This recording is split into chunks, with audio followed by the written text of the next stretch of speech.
안녕하세요. 어느덧 인생의 노년기에 접어든 60대 남자입니다. 인생은 60부터라는 말도 있고 또 요즘 같은 100세 시대에 60대면 젊은 거다 말들 많이 하지만 그래도 나이는 속일 수 없나 봅니다. 점점 마음 편한 것만 찾게 되고 몸도 예전 같지 않다는 걸 느끼네요. 그래서 그런지 요즘은 소일거리 삼아 작은 밭을 일구고 손자 손녀들 재롱 보며 사는 게 제 유일한 낚시인 것 같습니다. 물론 저도 젊을 때는 의욕 넘치게 살아도 보고 이것저것 배우기도 했었는데 인생의 큰 풍파를 겪고 나서 그런지 아무 일 없이 잔잔하게 사는 게 최고라는 생각이 드네요. 20대의 저는 꿈 많고 호기심 많은 젊은이였습니다. 대학을 다니며 많은 친구들도 만나고 동아리 활동도 하면서 활발하게 살았어요. 그리고 그 시절 한 여자를 만나게 되었는데요. 동아리 후배였던 그녀는 솔직하고 거침없는 성격 덕에 주변 사람들에게 인기가 많은 사람이었어요. 그 성격 덕분에 같이 있다 보면 참 재밌었고 즐거웠었죠. 그러다 보니 자연스럽게 호감을 갖게 됐고 운 좋게도 그녀와 교제하게 됐습니다. 그녀는 모든 저와 반대였어요. 조금은 소심한 면도 있는 저와는 달리 늘 당차고 솔직한 사람이었습니다. 다른 게 많은 사람이라 더 좋았고 그래서 우리 둘은 결혼까지 하게 됐어요. 양가 어른들의 축복 속에 부부가 된 우리는 서로 다른 부분을 보완해주며 행복하게 살았어요. 아들 하나 딸 하나 낳고 화목한 가정을 이루며 살았었죠. 그렇지만 행복했던 가정에 조금씩 균열이 생기기 시작했어요. 그 균열은 와이프와 제가 너무 다르다는 것에서 출발했습니다. 처음에는 달라서 좋았던 것들이 결혼한 지 10년 정도가 되니 단점처럼 보이는 일들이 있었습니다. 아내는 부유한 집안에서 자라 눈치 볼 것 없이 자란 사람이었어요. 그에 반해 저는 평범한 집에서 태어나 근검절약을 배우며 자랐죠. 사실 우리는 성장 환경부터 다른 게 참 많았어요. 아내는 검소한 저희 부모님을 이해하지 못하는 일들이 많았습니다.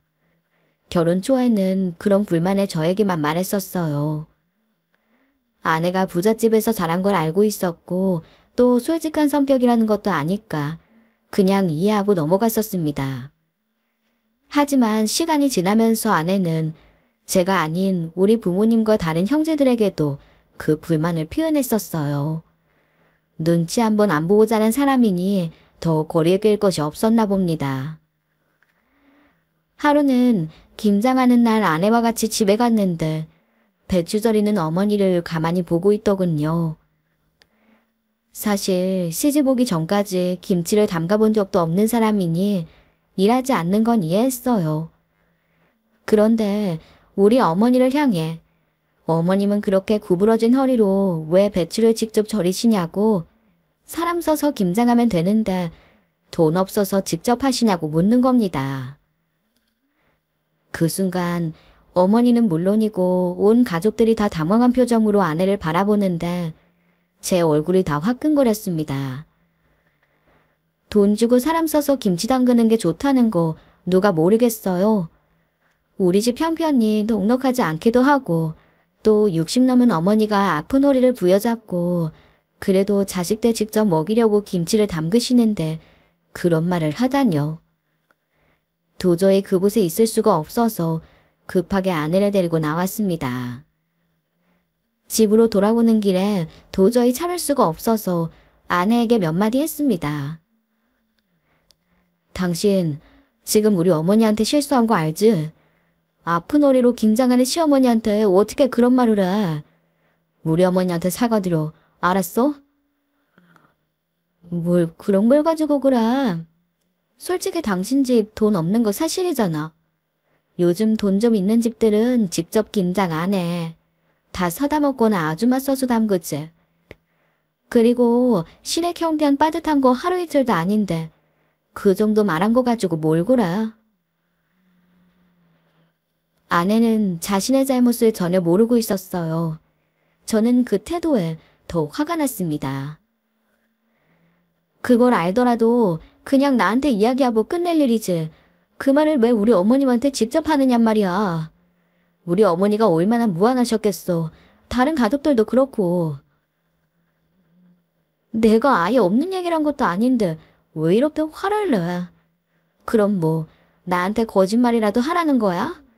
당신 집안 형편이 어려운 게 나 때문이 아니잖아. 정말 이해할 수가 없다. 아내는 이런 식이었어요. 저와 우리 집안을 무시해놓고 화를 내면 자신이 뭘 잘못했냐는 식이었습니다. 제가 더 말을 하면 늘 부부싸움을 하게 되니까 저는 점점 더 입을 닫게 됐어요. 그럴수록 아내는 저를 더 무시하곤 했었네요. 한 번은 제 월급날이라 월급 봉투를 받아들고 기분 좋게 퇴근했던 적이 있었습니다. 지금이야 월급도 다 인터넷 뱅킹으로 주고받는다지만 그때까지만 해도 봉투에 넣어주는 게 흔한 일이었어요.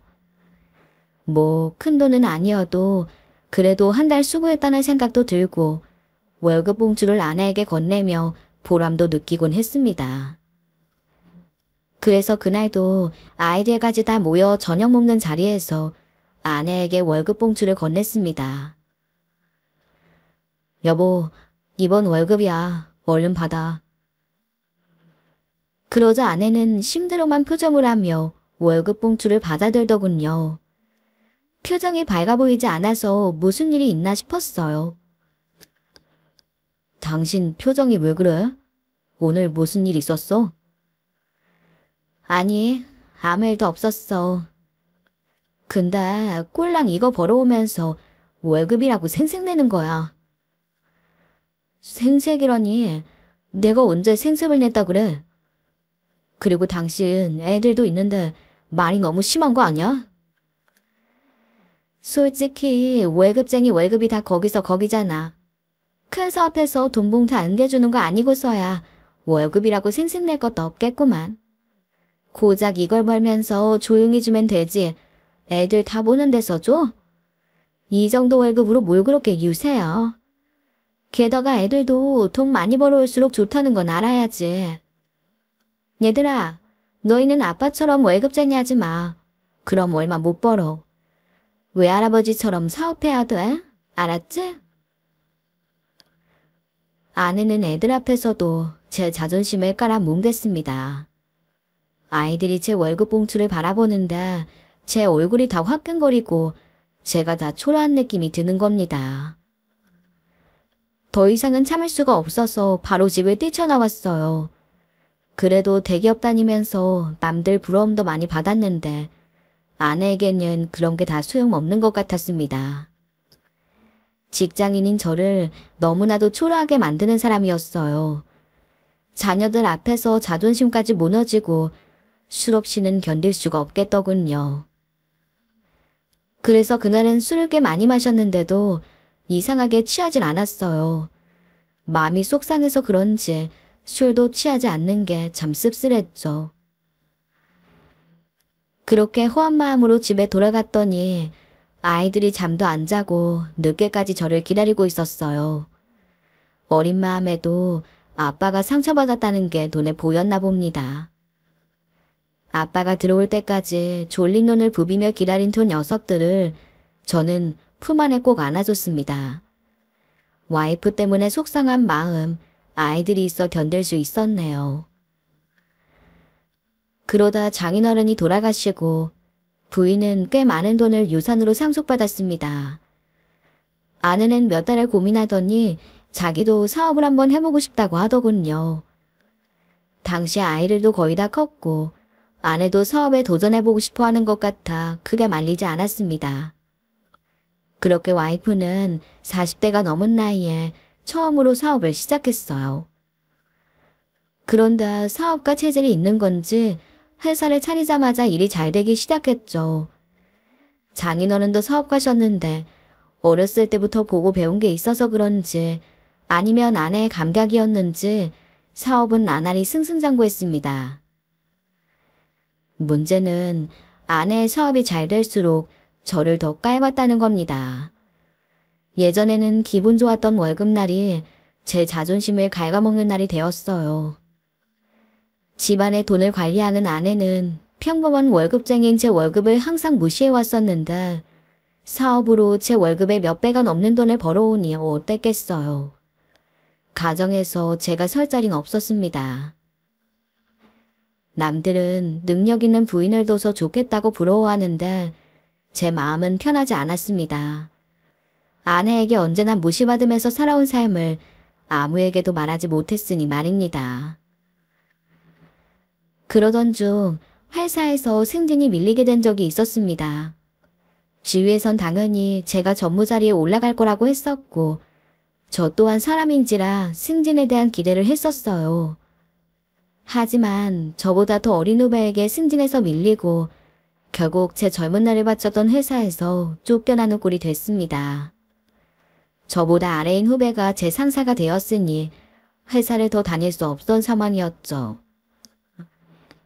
제가 승진해서 밀렸다는 걸 알게 된 아내는 한바탕 난리가 났었어요. 어떻게 후배한테 승진해서 밀리냐며 제게 화를 냈었죠.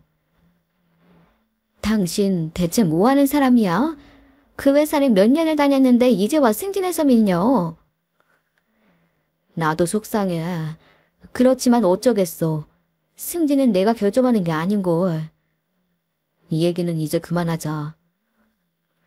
왜? 당신 무능력한 거 들키니까 팔려서 그만 얘기하고 싶어? 그래도 나는 얘기 좀 해야겠어. 아니, 당연히 전무될 거라고 그렇게 큰 소리를 쳐놓고 어떻게 후배한테 밀려?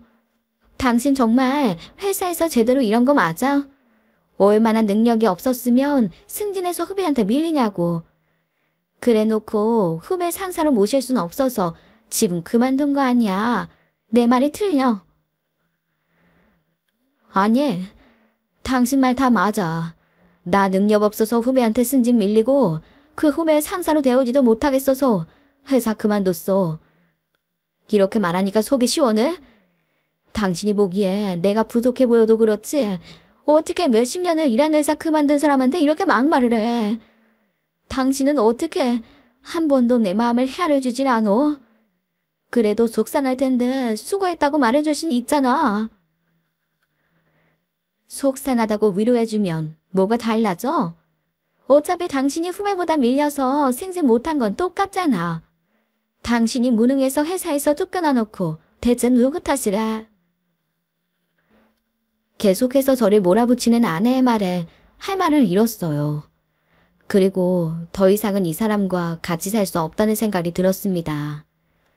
그래서 그 길로 짐을 챙겼네요. 제가 가방을 챙겨 집에서 나가는 걸 빤히 보면서도 아내는 저를 붙잡지 않았어요. 그날부터 우리 부부는 별거에 들어갔습니다. 별거를 시작하고 원래 살던 집보다 작은 집에서 살게 됐지만 몇십 년 만에 처음으로 마음이 편해지는 걸 느꼈습니다. 아내와 같이 살 때는 쉬어도 쉬는 게 아니었어요. 언제 어떻게 저를 무시할지 몰라 전전긍긍하고 불안한 마음이 있었죠. 그러나 혼자 살아가다 보니 모든 게 너무나 홀가분하고 편안했습니다. 솔직히 이 좋은 걸 왜 이제 알았나 싶은 후회도 밀려왔었어요. 그렇지만 늘 마음이 편한 건 아니었어요. 우리 아이들을 생각하니 참 많이 미안했었습니다. 애들이 우리 사이에서 고생을 참 많이 했어요. 특히 제가 집을 나와 별거를 시작하고 난 뒤로 저를 설득하느라 애를 썼습니다. 아들과 딸을 생각해서라도 그냥 결혼 생활을 이어가야 하나 고민도 했었죠. 하지만 더는 제 자존심을 다치면서까지 애들 엄마와 함께하고 싶지 않았네요. 그 사람은 우리가 이혼할 때까지 한 번도 저를 찾아오지 않았어요.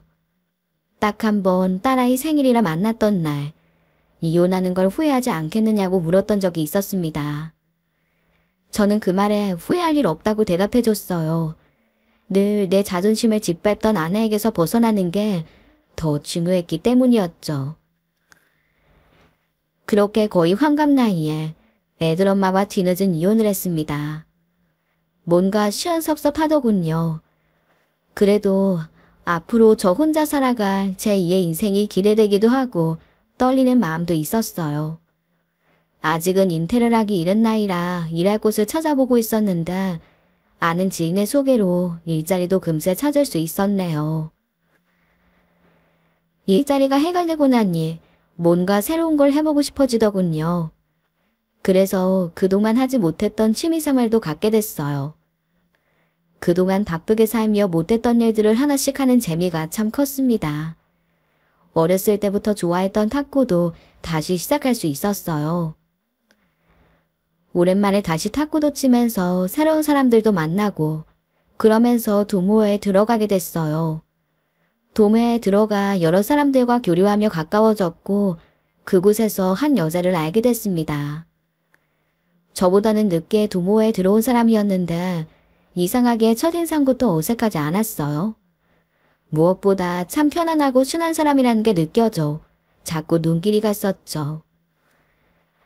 같은 팀이 되어 게임을 하고 같이 저녁 식사를 하면서 그 여자에게 호감을 갖게 됐습니다. 만날 때마다 제 말을 잘 들어주면서 항상 웃는 얼굴로 저를 대해주는 게 좋았죠. 사실 애들 엄마와 같이 살 때는 이런 안정감을 느끼지 못했습니다. 저와는 너무 다른 성격이 좋았으면서도 불안하기도 했고 또 결혼하고 나서는 그 직설적인 화법 때문에 마음의 상처를 받아야만 했었으니까요. 그러나 이 여자는 달랐습니다. 제 자존심을 건드리거나 상처를 줄 만한 말을 한 적이 없었고 한 발자국 물러서서 저를 지켜봐주는 사람이었어요. 저도 이혼해 혼자였고 그 여자는 몇 년 전 남편을 먼저 떠나보낸 상황이라 우리 둘이 만나는 데는 아무 문제가 없었습니다. 그렇게 우리 두 사람은 가까워졌고 솔직히 말하면 제가 적극적으로 나섰습니다. 긴 세월을 주눅들어 살다가 저를 대우해주는 사람을 만나니 마음도 안정적이고 남은 노후는 이런 사람과 보내고 싶었어요. 빨리 재혼해서 제 사람으로 만들고 싶었지만 그 여자 딸이 아직 엄마가 재혼하는 걸 받아들이지 못한다고 했어요. 그게 아쉽긴 했지만 제가 제 딸처럼 대하면서 좋은 인상을 준다면 시간이 해결해 줄 일이라고 생각했죠. 결혼은 못해도 하루빨리 같이 살고 싶었어요. 나이도 한갑인데 남의 눈치 볼 필요도 없겠다 싶어서 살림부터 합치기로 했습니다.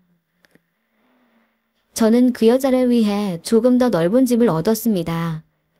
60 넘어서 그게 뭐냐는 친구놈 말도 있었지만 신경 쓰지 않았어요. 이제라도 남은 삶 행복하게 살고 싶었고 사랑하는 사람과 시작하는 결혼 생활이니 더 좋은 집에서 살게 해주고 싶은 마음이 더 컸으니까요. 드디어 한 집에서 살게 된 날 이것저것 짐을 정리하는데 그 사람이 갑자기 다급하게 저를 부르는 겁니다. 가보니 어디서 찾았는지 예전 부인과 아이들과 같이 찍은 가족사진을 들고 있었습니다. 이 사람이 당신 전 부인이었어? 그렇게 말하는 아내의 손이 파르르 떨리고 있었습니다. 제가 무슨 일이냐고 묻자 아무 말도 못하고 눈물만 펑펑 쏟아내는 게 아니겠어요? 갑자기 벌어진 일에 무슨 일인가 싶어 물어보니 피눈물을 흘리듯 가슴 아프게 울기에 아무 말도 할 수가 없었네요. 저는 그저 제가 전 부인 사진을 가지고 있어 그게 상처가 되어 그러나 싶었어요. 그러나 그 사람은 제가 상상하지도 못했던 이야기를 하더군요. 우리 남편이 어떻게 세상을 떠났었는지 내가 말해줬었나요? 아니, 그냥 아파서 먼저 세상 떠났다고만 했지 왜 그랬는지 말해주진 않았어. 근데 왜 그렇게 서럽게 온 거야? 내가 그 사진 가지고 있어서? 아니면 떠난 남편 생각나서? 그래요. 내가 당신 전부인 사진을 본 이상 이 사실을 더는 숨길 수가 없겠네요. 사실 우리 남편 아파서 그렇게 된 거 아니에요. 더는 세상 살고 싶지 않았는지 자기가 스스로 선택한 거였어요. 그런 일이 있었어. 난 그것도 몰랐네. 당신이 많이 힘들었겠어. 근데 어쩌다가 그런 선택을 하신 거야? 당신 정말 전 부인한테 아무것도 들은 게 없어요? 그 여자가 아무 말도 안 해요. 아니, 나 애들 엄마한테 특별하게 들은 이야기는 없는데 왜? 혹시 당신 전 남편이 그렇게 된 게 우리 애들 엄마랑 관련이 있는 거야? 아내는 잠시 고민하더니 할 말은 해야겠다면서 죽은 남편 이야기를 시작했습니다. 알고 보니 그녀의 전 남편이 애들 엄마 회사 직원이었다고 하더군요. 회사 초창기부터 손발을 맞추며 일했는데 남편이 회사에서 억울하게 모함받는 일이 생겼는데도 사장인 애들 엄마가 그걸 밝혀주지 않았다고 했어요. 그래서 억울했던 그 사람 남편은 결국 세상을 떠나는 걸로 자신의 억울함을 토로했다고 합니다. 그래 놓고서도 회사에서는 아무도 남편 장례식장에 오지 않았다고 해요. 회사 설립 초기부터 열심히 일한 사람인데 그렇게 팽당하듯 벌어졌으니 부인 가슴이 얼마나 아프겠어요. 그때 일이 지금도 생각나는지 제 앞에서 애가 꿰듯 웃는데 저도 그냥 참을 수가 없더군요. 그냥 두고 볼 수가 없어서 곧장 전 부인에게 달려갔습니다. 전 부인은 제가 왜 왔는지 영문도 모르니 어리둥절한 표정을 짓더라고요. 나 당신 이런 사람인 줄 몰랐어. 직설적이긴 해도 못된 사람은 아니라고 생각했는데 아니 어떻게 그럴 수 있어? 갑자기 찾아와서 그게 무슨 소리야. 사람이 알아듣게 말을 해줘야지. 당신 회사 직원들 중에 억울하게 모함받았다고 세상 떠난 사람 있지? 모함받은 사람이라니? 어디서 무슨 말을 듣고 와서 이러는 거야? 이제 와서 아니라고 말할 생각하지 마. 회사 초기부터 같이 일했다가 모함받은 직원 당신이 모른 척했다면서.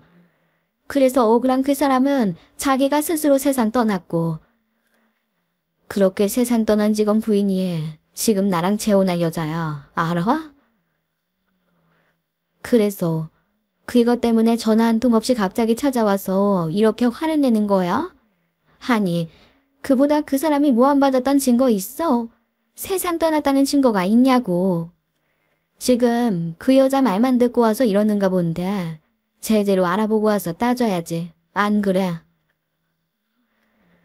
그 순간 애들 엄마에게 너무나 실망했습니다.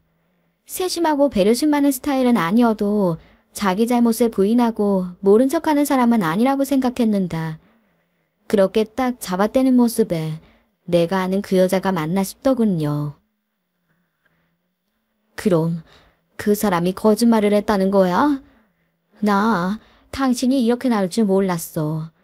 그래도 최소한 양심은 있는 사람인 줄 알았는데 멀쩡한 사람 하나 그렇게 만든 것도 모자라서 어떻게 모르는 일이라고 거짓말을 해? 지금 거짓말하는 사람이 누군데 그래?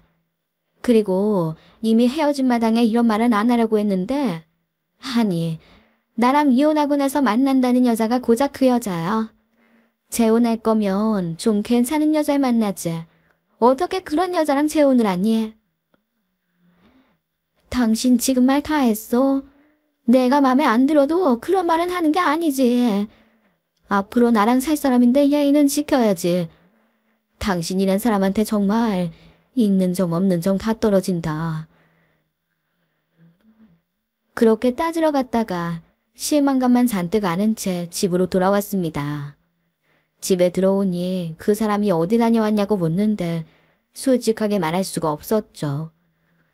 남편 그렇게 보내고 외롭고 힘들었을 그 사람 꼭 안아주는 걸로 제 마음에 전했네요. 다시는 그런 힘든 일 겪게 하지 않겠다고 다짐했었어요. 그 뒤로 그 사람과 좀 더 가깝다는 느낌을 받았어요. 그 전까지는 저 혼자만 속 이야기를 하는 것 같았는데 그 다음부터는 딸 이야기도 해주면서 훨씬 가까워지는 기분이었습니다. 게다가 딸이 따로 살고 있으니 마음이 많이 쓰이는 모양이었어요. 혼자 지내는 딸을 자주 걱정하길래 일주일에 2, 3일 정도는 딸과 함께 지내도록 보내줬네요. 같이 있는 시간이 줄어드는 건 아쉬웠지만 저도 자식 있는 입장이라 아내가 딸 걱정하는 마음이 이해가 됐던 거죠. 그날도 아내가 딸과 함께 시간을 보내고 돌아온 날이었어요. 퇴근하고 집에 왔는데 그 사람이 기운 없이 앉아있길래 무슨 일이 있는 건가 싶어 걱정부터 됐었네요. 당신 왜 그래? 딸이랑 무슨 안 좋은 일이 있었던 거야? 아니에요. 안 좋은 일은 무슨. 내가 너무 딴 생각하다가 당신 들어오는 것도 몰랐네요. 기다려봐요. 내가 얼른 저녁 차릴게요. 아니야. 저녁은 나중에 먹어도 되고. 그러지 말고 당신 무슨 일인지 말해봐. 혹시 딸이랑 싸운 거야? 딸이랑 싸운 건 아니고 당신 걱정할까봐 비밀로 하려고 했는데 당신은 속일 수가 없네요. 사실 어제 딸한테 가서 들은 이야기인데 남편이 진 빚이 있었나 봐요. 죽고 나서 다 해결한 줄 알았는데 아직 남아 있었던 것 같다고. 어떻게 해결해야 좋을지 모르겠다고 우는데 엄마가 돼가지고 그걸 갚아줄 돈도 없으니 내 자신이 한심하고 초라해서 그래요. 뭐야, 돈 때문이었어? 그런 거라면 나한테 말을 하지. 왜 혼자 고민하면서 끙끙 앓고 있어? 당신한테 부담 주기 싫었어요. 나랑 딸이랑 해결하면 되니까 너무 신경 쓰지 말아요. 당신 왜 말을 그렇게 해? 내가 남이야? 당신 일이면 당연히 내 일이기도 하지. 빚이 얼마나 되는데 그래? 나 퇴직금이랑 지금까지 모아둔 돈 있으니까 그거 보태서 갚자. 알았지? 그 사람은 제게 계속 미안하다고 했지만 저는 정말 괜찮았어요. 오히려 내 사람이 힘들 때 내가 도와줄 수 있는 게 다행이라 느껴졌습니다. 전에 다니던 회사에서 받은 돈과 모아둔 비상금을 모두 털어줬지만 조금도 아깝지 않았습니다. 이제야 만난 채 인연이라고 생각했기에 더한 것도 해줄 수 있었죠. 그러고 나서 몇 달이나 지났을까 전 부인에게서 만나자고 연락이 왔더군요. 이혼 후에 한 번도 저한테 먼저 연락하지 않았던 사람이라 무슨 일이 생긴 건가 싶어 나가봤죠. 그러더니 제 앞에 봉투 하나를 건네는 겁니다. 그 안에는 지금 와이프와 모르는 남자가 같이 찍힌 사진이 들어있었어요. 이게 뭐야? 이 사진을 왜 보여주는 거야? 그 여자가 당신이 같이 산단 그 여자 맞지? 그럼 그 옆에 남자가 누군지도 알아? 글쎄 모르겠는데. 이거 보여주려고 만나자고 한 거야? 내가 모를 줄 알았어. 그 남자, 당신 지금 같이 사는 그 여자 남편이야. 그 남편 죽은 게 아니라 아직도 살아있다고. 죽지도 않고 살아있으면서 이렇게 만나기까지 하는데 어떻게 여태껏 몰랐어. 참 한심하다 한심해. 살아있더니 그게 무슨 소리야? 분명 그때 죽었다고 들었는데. 딱 봐도 당신한테 거짓말한 거잖아. 그것도 모르겠어? 지금 같이 살고 있다면서 어떻게 그런 것도 모르니? 그 여자가 당신 속이는 것 같으니까 조심해. 멍청하게 그냥 당하지 말고. 멍청하게라니. 이제 우리 부부도 아닌데 그런 말은 좀 지나친 거 아니야? 그리고 정확한 이유도 모르면서 그 사람 의심하고 그러고 싶지도 않아. 우리 집 일은 내가 알아서 할 테니까 당신의 신경 끄고 당신 일이나 살아면서 살아. 전 부인에게 그 말을 해주고 돌아 나오는데 마음속 한켠이 계속 찝찝했습니다. 정말 들은 대로 전 남편이 맞다면 왜 저한테 거짓말을 한 건지, 정말 헤어진 건 맞는지 궁금증이 꼬리에 꼬리를 물었네요. 한참을 고민해봐도 그냥 넘어갈 수 없는 일 같아서 바로 물어봤죠. 제가 남편에 대해 묻자 그녀의 얼굴이 굳어지더군요. 궁금해도 참으려고 했는데 그냥 넘어갈 수가 없어서. 누가 당신 전 남편 살아있다고 하던데 그게 맞아? 아직도 그 사람이랑 연락하고 지내는 거야? 어떻게 알았어요? 아니, 그보다 미리 말 못해줘서 정말 미안해요. 많이 놀랐죠? 일부러 그런 건 아니었는데 당신한테 말할 기회를 놓쳤어요. 사실 사별한 게 아니라 그 사람이랑 이혼한 거예요. 와이프의 그 말을 듣는다. 순간 눈앞이 캄캄해졌습니다. 멀쩡하게 살아있는 사람을 왜 죽었다고 속였는지, 그리고 왜 저한테 솔직하게 말해주지 않았는지 갑자기 모든 게 의심투성이었죠. 그럼 왜 나한테 거짓말했어? 사별한 것도 아닌데 왜 그렇다고 말한 거야? 지금까지 나 속인 거야?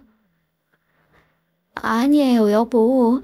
일부러 그런 게 아니라 애 아빠가 그 일 이후로 완전히 폐인이 됐었어요. 거의 사람 구실을 못할 정도로 힘들어했었고 다 귀찮고 내려놓고 싶다기에 이혼까지 한 거예요. 이혼하면서 그냥 자기 죽은 사람이라고 생각하며 살아달라고 했어요. 그래서 내 마음엔 이미 죽은 사람이라고 정리했고 당신한테도 사별했다고 말한 거였어요. 미리 말해주지 못해 미안해요. 그렇지만 분명히 끝난 사이인 건 맞으니까 오해 풀어줬으면 좋겠어요. 그럼 최근에 둘이 만난 적은 없어? 아무리 그래도 살아있는 사람인데 얼굴은 보면서 지낼 거 아냐? 이젠 연락도 안 해요.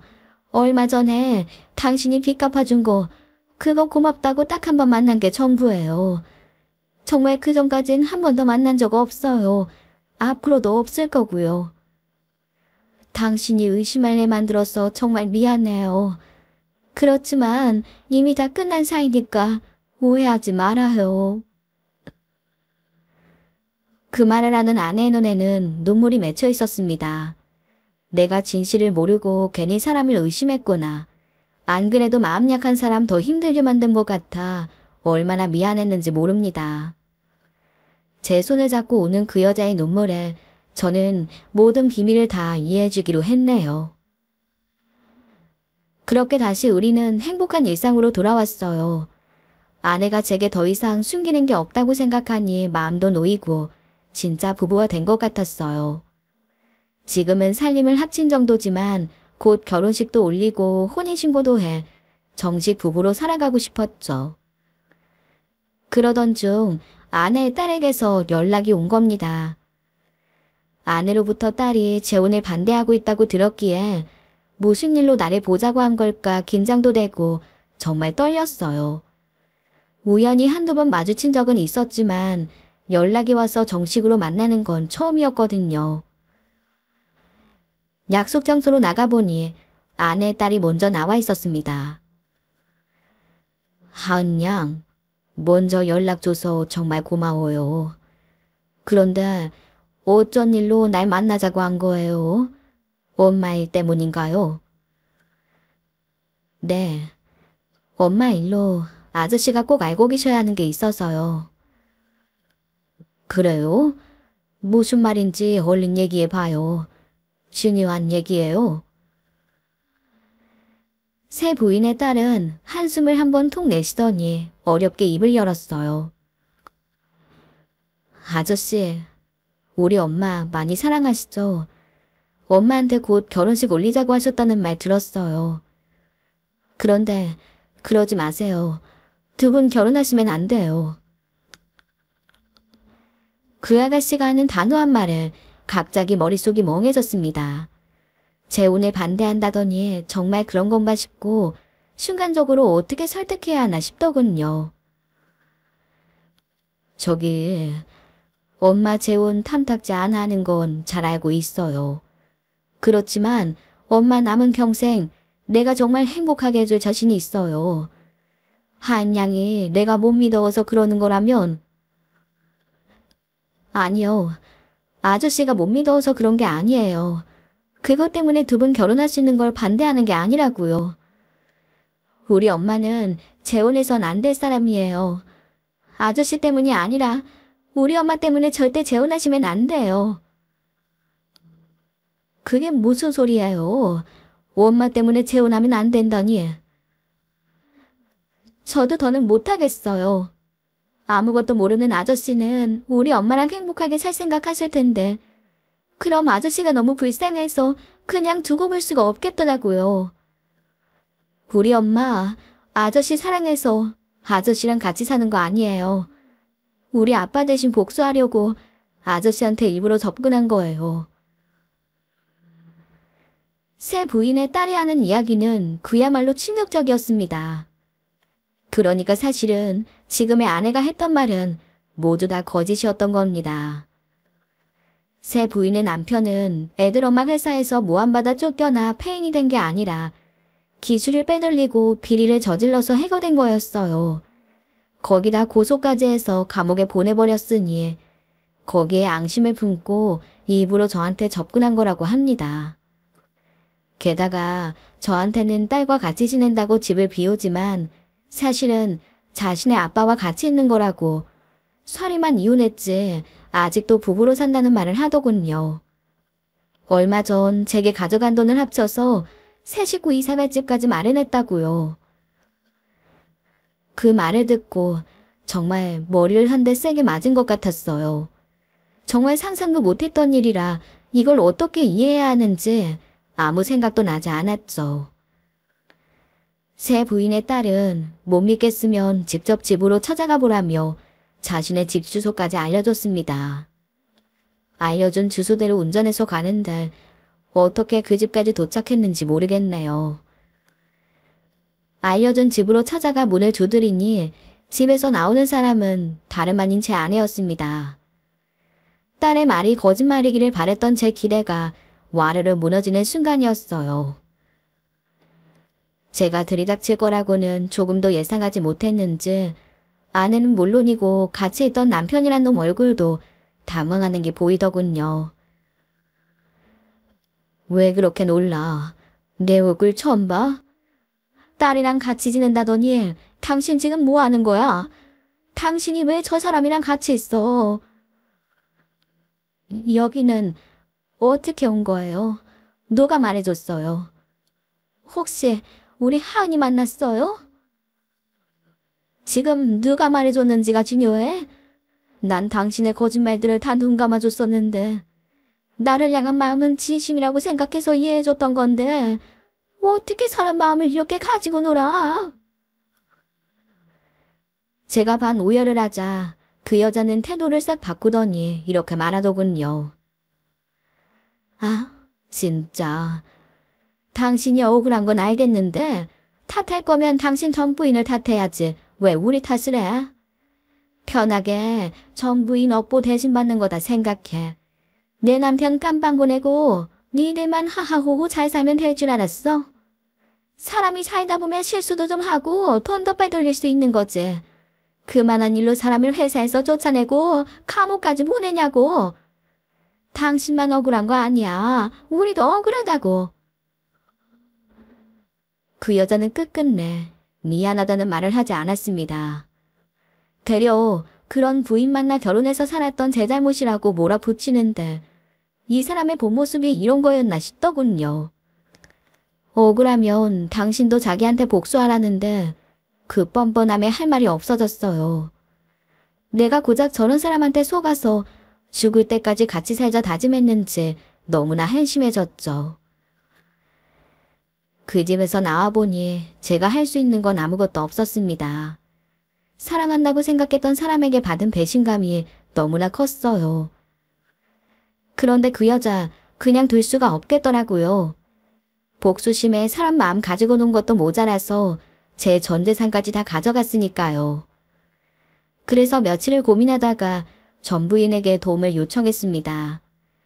자존심 상해서 말하고 싶지 않았는데 급한 순간이 오니 도움을 청할 곳이 그 사람밖에 없더라고요.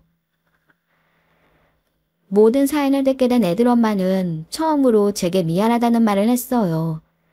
진작부터 그렇게 얽힌 사이라고 말해주고 싶었는데 알면 제가 너무 상처받을 것 같아 말하지 못했다면서요. 그래도 그 여자가 당신을 이용하는 게 아니길 바랬는데 두 사람 사이가 그렇게 끝나 자신도 속상하다고 하더군요. 그 말을 들으며 참 이 사람에게 이런 마음도 있었나 싶기도 했네요. 어쨌든 저는 전 부인이 소개해준 변호사의 도움을 받아서 저를 속인 그 여자를 고소했습니다. 혼인신고 없이 살림만 합쳐 살았기에 따로 정리할 건 없었어요. 다만 저를 속이고 사람 마음을 가지고 놀았던 곳, 제 전재산을 뜯어간 건 꼭 그 죗값을 받게 해주고 싶었습니다. 고소당했다는 사실을 알자 그제야 그 여자는 저를 찾아와 용서를 구하더군요. 당신이 나 때문에 실망해서 속상한 건 알겠는데 고소는 없던 일로 해요. 받은 돈도 그대로 돌려줄게요. 그래도 같이 지낸 정이 있는데. 아니 그것보다 당신 전 부인 때문에 일어난 일인데 거기 가서 화를 내야지 왜 우리한테 그래요? 고소당해도 여전히 정신을 못 차렸구나. 거짓말로 남의 돈 뜯어가 놓고 지금 누구 탓이래? 절대 용서해주는 일 없을 테니까 그런 줄 알아. 그러지 말고 내 말 좀 들어봐요. 내가 오죽하면 그랬겠어요. 얼마나 화나고 분했으면 복수까지 했겠냐고요. 그냥 미친 개한테 물렸다고 생각하고 한 번만 봐줘요. 내가 이렇게 빌어도 안 되겠어요. 끝까지 뻔뻔한 여자의 모습에 또 한 번 실망했고 절대 용서는 없다고 생각했죠. 하다 안 되니 제 다리를 붙잡고 늘어지며 잘못했다 비는데 구질구질한 그 행동에 있던 적마저 모두 떨어져 버렸습니다. 결국 그 여자는 자신이 잘못된 죗값을 받았습니다.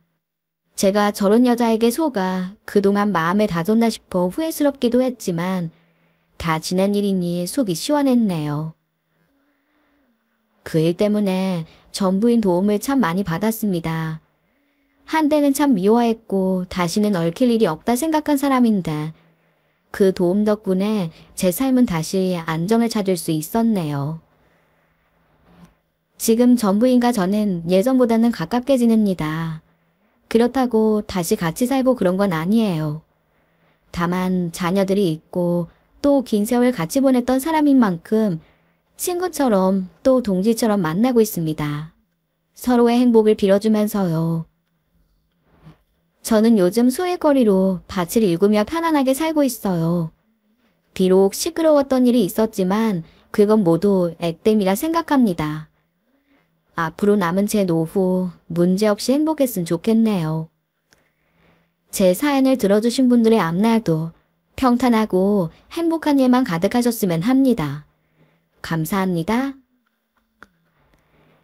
오늘의 썰맘 사연에 여러분의 소중한 댓글 기다리면서 구독, 좋아요, 공유는 물론 알람 설정도 부탁드립니다. 그럼 오늘도 함께 읽어주셔서 감사합니다.